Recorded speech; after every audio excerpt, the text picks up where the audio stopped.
Hello दोस्तों, मैं संजीव गिरी स्वागत करता हूं आप सबका आपके अपने यूट्यूब चैनल टॉपर्स सर्कल में। दोस्तों, हमने कल ये देखा जो मोल क्या है, मोल से जुड़ी हुई जानकारी हमने प्राप्त की और कुछ क्वेश्चन किए। आइए उसी मोल्स कंसेप्ट को और आगे कंटिन्यू करें।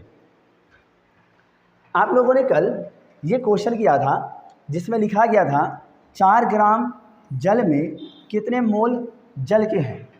इसमें मुझसे एक गलती हो गई थी, जो 2/9 को मैंने यहाँ पे लिख दिया था 2.222, लेकिन ये होगा 0.222। इन चीज़ों को आप ठीक कर लें। चलते हैं हम नेक्स्ट क्वेश्चन की ओर। आज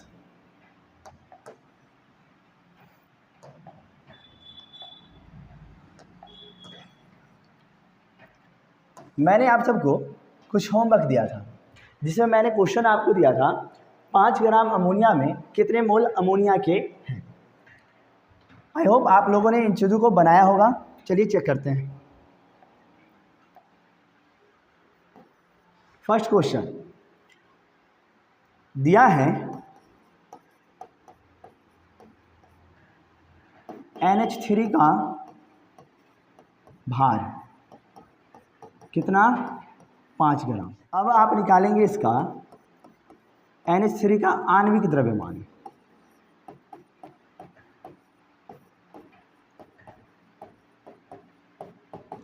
आपको पता है नाइट्रोजन का द्रव्यमान होता है 14 ग्राम और 3 हाइड्रोजन है, तो 3 हाइड्रोजन का द्रव्यमान हो जाएगा 3 ग्राम।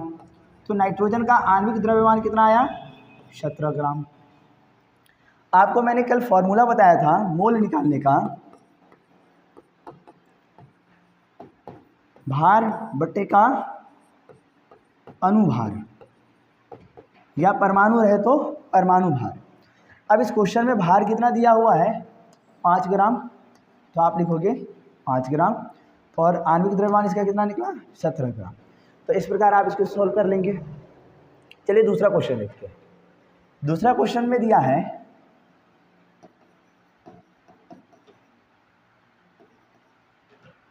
ZnSO4 का भार 10 ग्राम। अब ZnSO4 का आणविक द्रव्यमान, तो आपको पता है जिंक का द्रव्यमान होता है लगभग 63 ग्राम एक मोल का, सल्फर का द्रव्यमान होगा 32 ग्राम और ऑक्सीजन का द्रव्यमान होता है 16 ग्राम। लेकिन ये 4 हैं तो 4 से इसको मल्टीपल कर दीजिए आप, तो ये हो जाएगा 64। अब सबको क्या करना है, जोड़ देना है। जोड़िए ना, 6 और 3 जोड़िएगा 9, 9 में 6 जोड़िएगा तो 15, लगभग 159 ग्राम। अब इसको वापस इसी फॉर्मूला पे बिठाइए ना।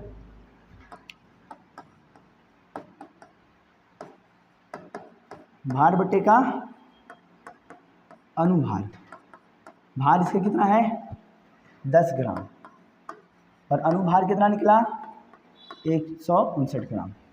तो इस प्रकार इसको आप सॉल्व कर लेंगे। तीसरा क्वेश्चन, चलिए वो भी देख लेते हैं।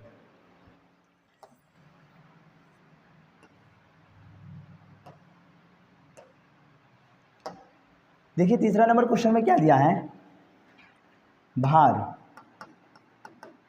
तीसरा नंबर क्वेश्चन में क्या दिया है, भार 0.25 ग्राम और HCl का आणविक द्रव्यमान यदि आप निकालोगे तो हाइड्रोजन का होता है 1 ग्राम और क्लोरीन का होता है 35 ग्राम मान लेते हैं। इसका थोड़ा सा आगे पीछे होता है, तो ये HCl का आपका कितना निकला 36 ग्राम। अब आप इस फॉर्मूला पे इसको पुट करोगे, इस वाले फॉर्मूला पे, तो क्या आ जाएगा, ये भार कितना था 0.25 और अनुभार इसका कितना 36। तो इस प्रकार आपका ये क्वेश्चन। आज हम इससे और एडवांस लेवल का क्वेश्चन करेंगे और सीखेंगे जो अगर मोल दिया है या उसका द्रव्यमान दिया है और या बहुत बड़ा बड़ा अणु दिया है तो उसका आणविक द्रव्यमान हम कैसे निकालेंगे, या उसमें एक कण का आणविक द्रव्यमान कैसे निकालेंगे, या उसके अवयवी कणों का आणविक द्रव्यमान कैसे निकालेंगे। चलिए देखिए, पहला क्वेश्चन यहाँ पे दिया गया है 18 ग्राम जल में जल के कितने अणु होंगे। क्या बोला गया है, 18 ग्राम जल में जल के कितने अणु होंगे। तो पहले आप इस चीज़ को सॉल्व कीजिए, जो इसमें दिया क्या है। तो इसमें जल का भार दिया है, क्या दिया है, भार कितना दिया है, 18 ग्राम। अब आप जल का अनुभार निकालेंगे, तो जल का अनुभार कितना होता है, 18 ग्राम। अब अणु है ना, अणु कहने का मतलब अणु है ना, मतलब मोल। तो आप इसका क्या निकालोगे, मोल निकालोगे। तो क्या था ये, भार, और वापस से वही चीज अनुभार। तो भार इसका 18 ग्राम और अनुभार इसका कितना, 18 ग्राम। इसको आपने काट दिया तो कितना निकला, 1 मोल। कितना निकला, 1 मोल। अब आपको पता है 1 मोल में कितने अणु या परमाणु होते हैं, 6.022 × 10⁻23। क्वेश्चन क्या पूछा है, 18 ग्राम जल में जल के कितने अणु हैं। तो 1 मोल में, अर्थात 1 मोल H2, तो कितना हो जाएगा, 6.022 × 10⁻23 H2 के अणु होंगे।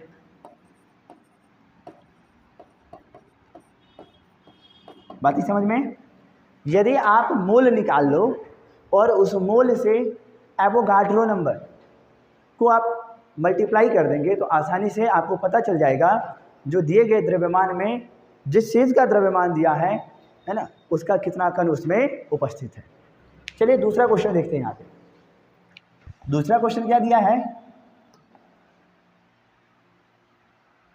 9.5 ग्राम H2SO4 में H2SO4 के कितने अणु होंगे। बस वही चीज़ जो मैंने अभी यहाँ पे बताया, सेम टू सेम यही क्वेश्चन। अब इसमें क्या दिया है, सॉल्यूशन में आप क्या देखोगे, क्या दिया है, तो भैया भार दिया है किसका, H2SO4 का। कितना दिया हुआ है, 9.5 ग्राम। अब आप क्या निकालेंगे, अब आप क्या निकालेंगे, H2SO4 का अनुभार। अनुभार अब ये कितना हो जाएगा, आपको पता है हाइड्रोजन का कितना होता है, एक, तो एक हाइड्रोजन है, सॉरी 2 हाइड्रोजन है तो 2 से गुना कर देंगे। आपको पता है सल्फर का कितना होता है, 32 ग्राम। और आपको पता है ऑक्सीजन का कितना होता है, 16, तो 4 है तो 4 से गुना कर देंगे। तो अब इसको यदि आप कैलकुलेट करोगे तो 2 + 32 + 64 कितना आ जाएगा, 6, 6 2 8 है ना, और 9, 98 ग्राम। कितना आ जाएगा, 98 ग्राम, 98 ग्राम। अब इसका आप क्या निकालोगे, मोल, H2SO4 के मोल। तो मोल निकालने का फॉर्मूला वेट अपॉन का मॉलिक्यूलर वेट। तो वेट इसका कितना दिया गया था, 9.5 ग्राम, और इसका आणविक द्रव्यमान कितना निकला है, 98 ग्राम। इसको जो सॉल्व करोगे तो कुछ ना कुछ ये क्या आएगा, मोल आएगा। कितना, क्या आएगा, मोल आएगा। तो ये इतना मोल है, कितना है, इतना मोल है। अब आपको पता है जो है ना, लिखेंगे, हम जानते हैं कि 1 मोल बराबर 1 मोल बराबर 1 मोल बराबर 1 मोल बराबर 6.022 × 10⁻23 कण होते हैं। ठीक है, चाहे वो किसी भी चीज़ के हों। तो आपको इतना मोल दिया है, तो इतना मोल के लिए क्या करोगे, आप इसको इस चीज़ से मल्टीप्लाई कर देंगे।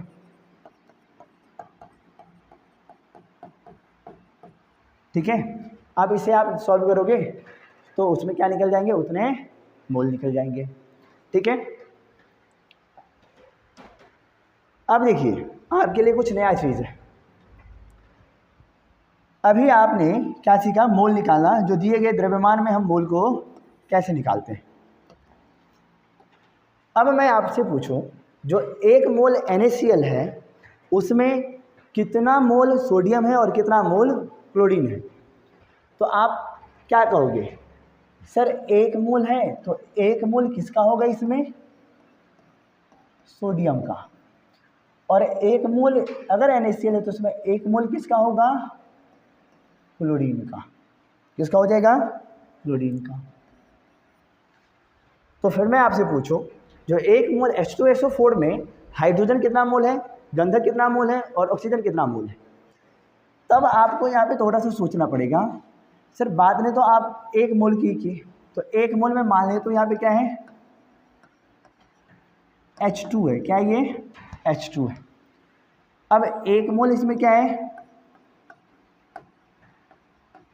सल्फर भी है। और 1 मोल इसमें क्या है, O4 भी है। क्या है, O4। इसका मतलब ऑक्सीजन के 4 परमाणु, सल्फर के 1 परमाणु और हाइड्रोजन के 2 परमाणु। इसका तो मतलब ये हुआ ना, जो ये 1 मोल नहीं 2 मोल इसमें क्या है, हाइड्रोजन। 1 मोल इसमें क्या है, सल्फर। और 4 मोल इसमें क्या है, ऑक्सीजन। क्योंकि जिसके जितने परमाणु उतने मोल। इसी प्रकार यदि आप इसका निकालोगे तो 2 मोल है। कितना मोल है, 2 मोल। 2 मोल C6 के, 2 मोल H12 के और 2 मोल O6 की। इसका मतलब क्या हो गया सर, 6 परमाणु है। कार्बन के कितने परमाणु, 6 परमाणु है। और यहाँ 2 मोल है तो ये तो गुना हो जाएगा सर। इसका मतलब 12 मोल आप कह रहे हो कार्बन है इसमें। हाँ इसमें भी वही चीज़ है। कितना मोल, 24 मोल हाइड्रोजन है और इसमें 12 मोल ऑक्सीजन है। क्या है, 12 मोल ऑक्सीजन है। इसका मतलब पीछे जितना मोल लगा है उस मोल से उसके परमाणु जितने भी हो उसको हम क्या कर देते हैं, गुना कर देते हैं। तो वो चीज़ उसमें उतना निकल के आ जाता है। अगर मैं 2 की जगह 3 लिखता तो 3 मोल क्या होता, C6 होता। 3 मोल क्या होता, C12 होता, सॉरी H12 होता। और 3 मोल क्या होता, O6 होता। अगर वहाँ 4 लिखता तो 4 लगाता। तो मैंने उसके जगह क्या लिख दिया, N। क्या लिख दिया है, N। अगर N मोल जिंक हो तो इसको क्या लिखेंगे हम, N मोल जिंक। इसमें और क्या है, N मोल सल्फर। और इसमें क्या है, N मोल O4। कितना, N मोल O4।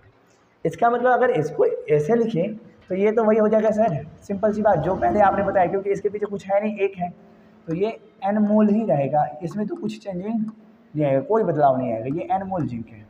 सल्फर के साथ भी सर वही चीज़ होने वाला है, ये N मोल ही रहेगा, इसमें कुछ बदलेगा नहीं। लेकिन ऑक्सीजन के साथ बदल जाएगा। क्या हो जाएगा, 4 ऑक्सीजन है ना, तो हमें क्या करना पड़ेगा, 4 को N के साथ गुना करना पड़ेगा और ये फिर क्या लिखना पड़ेगा, ऑक्सीजन। क्या लिखना पड़ेगा, ऑक्सीजन। मतलब इतना मोल क्या होगा, ऑक्सीजन के। इतना मोल किसके होंगे, ऑक्सीजन के। ठीक है, इतना मोल किसके होंगे, ऑक्सीजन के। चलिए मैं एक चीज़ आपको और कराऊं। मान के चलिए C6H12O6 मैंने यहाँ पे ये आपको कराया। अगर मैं इसका N मोल लेता, कितना लेता, N मोल। 2 मोल तो 2 मोल, N मोल लेता तो इसका मतलब क्या है सर, N मोल C6 है सर, N मोल H12 है, N मोल O6 है। इसका मतलब 6 × N × C है ये। इसका मतलब 12 इंटू एन इंटू एच ही, इसका मतलब 6 इंटू एन इंटू ओ है। ठीक, इसका मतलब क्या था, जो इसमें 6 इंटू एन कार्बन है, 12 इंटू एन हाइड्रोजन है और 6 इंटू एन क्या है, ऑक्सीजन है। चलिए इसको और बेहतर से एग्जाम्पल के साथ समझते हैं। आपके सामने एक क्वेश्चन है और इस क्वेश्चन में दिया है 10 ग्राम ग्लूकोज में उपस्थित कार्बन का भार ज्ञात करना है। कितना है, 10 ग्राम ग्लूकोज में उपस्थित कार्बन का भार ज्ञात करना है। पूरे ग्लूकोज का भार नहीं, केवल और केवल कार्बन का। चलिए पहले यहाँ देखिए, ग्लूकोज का फॉर्मूला क्या होगा, C6H12O6 है ना। अब ये कितना मोल है ये तो मुझे पता ही नहीं है, क्योंकि क्वेश्चन में ये चीज़ नहीं दिया। तो मैं मान लेता हूँ ये है n मोल। कितना है ये, n मोल। अब आप यहाँ से कार्बन को निकालोगे तो लिखोगे सर n इंटू 6 इंटू सी होगा ये। फिर आप लिखोगे n इंटू 12 इंटू एच होगा ये। और इसको यदि आप लिखोगे तो ये हो जाएगा n इंटू 6 इंटू ओ हो जाएगा ये। अब ये C का मतलब है कार्बन का द्रव्यमान, H का मतलब है हाइड्रोजन का द्रव्यमान और O का मतलब क्या है, ऑक्सीजन का द्रव्यमान। तो इसको आप अगर कैलकुलेट करोगे तो 6n है ना, और यहाँ पे क्या आ जाएगा 12। अर्थात मैं इसको सजा के लिखूँ तो ऐसे भी हम लिख सकते हैं इसको n इंटू 6 इंटू 12। इसको यदि लिखूँ तो इसको आप लिख सकते हो n इंटू 12 इंटू 1 और इसको आप लिख सकते हो n इंटू 6 इंटू कितना 16 ऐसे। अब चलिए यहाँ पे क्वेश्चन को सॉल्व करते हैं, फिर उसका लॉजिक यहाँ पे हम समझेंगे।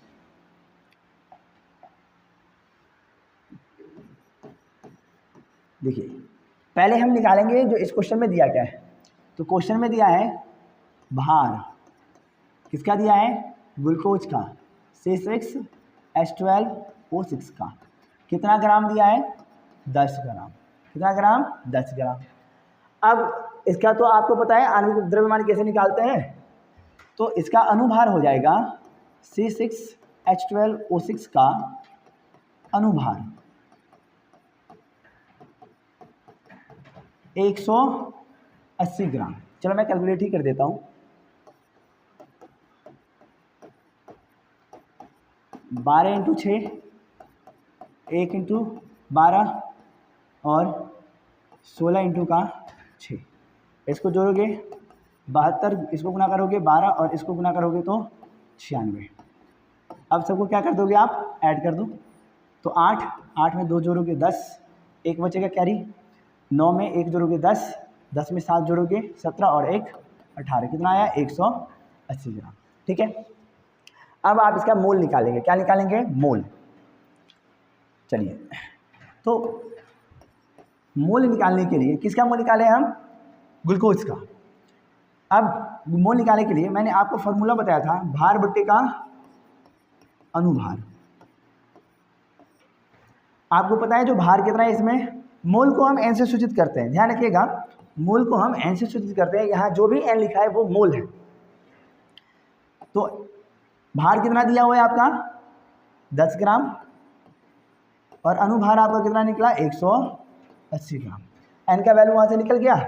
अब आपको इसमें हाइड्रोजन का पूछे, कार्बन का पूछे या ऑक्सीजन का पूछे, फटाक से एन की जगह वो वैल्यू पुट करनी है और निकल जाएगा ये।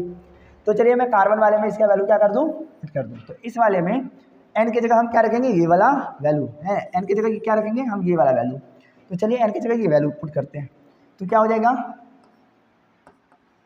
180 इंटू का 6 और इंटू का 12। ठीक है, आप इसको काटोगे तो ये हो जाएगा 30 है ना। इसको काटोगे तो ये कितना हो जाएगा, 4, ये 10, ये 10 से 10 क्या हो जाएगा, कट जाएगा। तो आपका क्या निकला, 4 ग्राम। कितना ग्राम, 4 ग्राम। इसका मतलब जो 10 ग्राम ग्लूकोज में कार्बन की कितनी मात्रा उपस्थित है, 4 ग्राम, और 6 ग्राम में हाइड्रोजन आएगा और क्या आएगा, ऑक्सीजन। आसानी से इसी के तौर पर आप हाइड्रोजन का भी इसमें से द्रव्यमान निकाल सकते हो। जैसे देखो यहाँ पे n का वैल्यू यही हमें पुट करना है 10/180 गुने 12 है ना। अब इसको आप इसको क्या क्या, क्या करोगे, काट दोगे। तो 6 से काटो ना, 6 दूनी 12, ये कितना हो जाएगा 90, ये 0 से 0 क्या हो जाएगा, कट जाएगा। 3 से काटोगे, 3 दूना 6, 3 तिहाई 9, मतलब 2/3 आ जाएगा। इसको यदि आप काटोगे तो 1.5 ग्राम आएगा। ये किसका आया 1.5 ग्राम, ये आया आपका हाइड्रोजन का। मतलब ग्लूकोज में हाइड्रोजन के कितने द्रव्यमान हैं 1.5 ग्राम। इसी प्रकार आप ऑक्सीजन का भी इसमें निकाल सकते हो, ऑक्सीजन का भी आसानी से इसमें निकाल सकते हो। देखो कैसे निकालेंगे हम ऑक्सीजन का। ऑक्सीजन का कितना दिया हुआ है n, तो n की जगह हम डायरेक्ट निकालेंगे। n की जगह क्या करेंगे हम निकालेंगे किसका, देखिए ना वैल्यू 10/180 इंटू का कितना है 6 और इंटू का कितना है 16। अब 0 से 0 पहले काट ही देते हैं ना, 6 से काटोगे 3 बार में कट जाएगा है ना। अब ये आया कितना 16/3। अब इसको काटोगे आप तो 3 पच्चे 15, सॉरी 3 पच्चे 15, 5, अब 1 बच गया तो ये कितना आ जाएगा 0.333 के आसपास। देखिए नेक्स्ट क्वेश्चन क्या दिया गया है, ये क्वेश्चन आप लोग करो।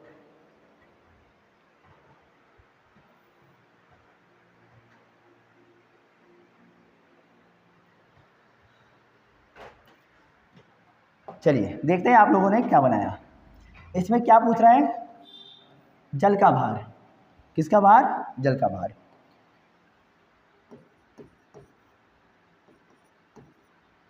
भार इसमें दिया है ZnSO4 इंटू 7H2O का कितना 3.436 ग्राम। इसमें आपका हमें निकालना है किसका ZnSO4 इंटू 7H2O का अनुभार। चलिए जिंक का लगभग 63 ग्राम, सल्फर लगभग 32 ग्राम, ऑक्सीजन 16, तो 4 है तो लगभग 64 ग्राम, और आपको पता है जो जल का कितना होता है 18 ग्राम, तो 7 से डायरेक्ट इसको गुना कर दीजिए ना, 7 इंटू 18, ठीक है। अब इसको आप कैलकुलेट कीजिए जरा,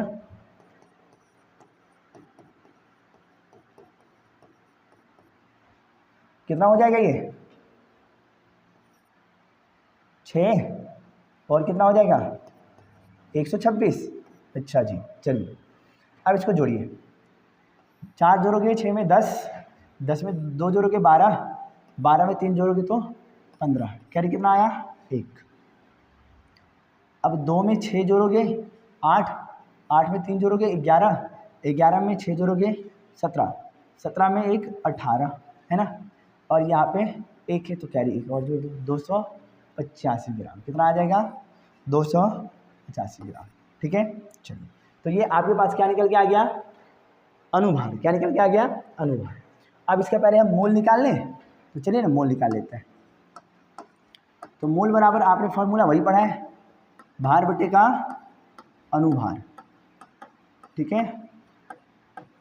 चलिए भार कितना दिया हुआ है, भार दिया है उसका इतना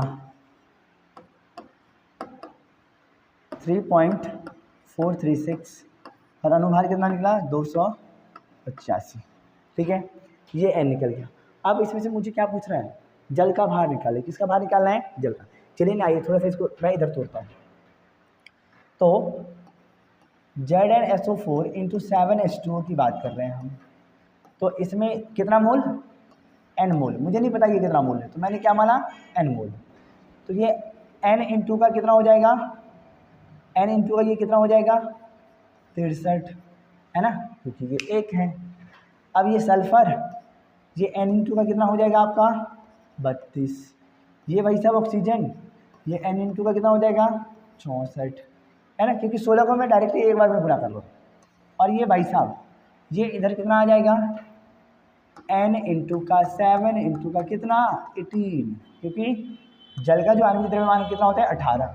अब इसमें हम n का वैल्यू यहाँ से क्या कर देंगे, पुट कर देंगे। तो आइए n का वैल्यू यदि मैं पुट करूँ, है ना, n का वैल्यू मैं पुट करूँ तो क्या होने वाला है, ये होने वाला है आपका 3.436 बट्टे का 285 इंटू का कितना 7 और इंटू का कितना 18। ठीक है, आप लोग इसे सॉल्व करके मुझे कमेंट में बताना जो इसका आंसर आपके पास क्या आया।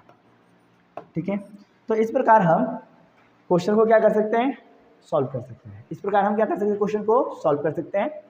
ये क्वेश्चन आपके लिए, इस क्वेश्चन में आप मुझे बताओगे जो कार्बन का भार क्या है।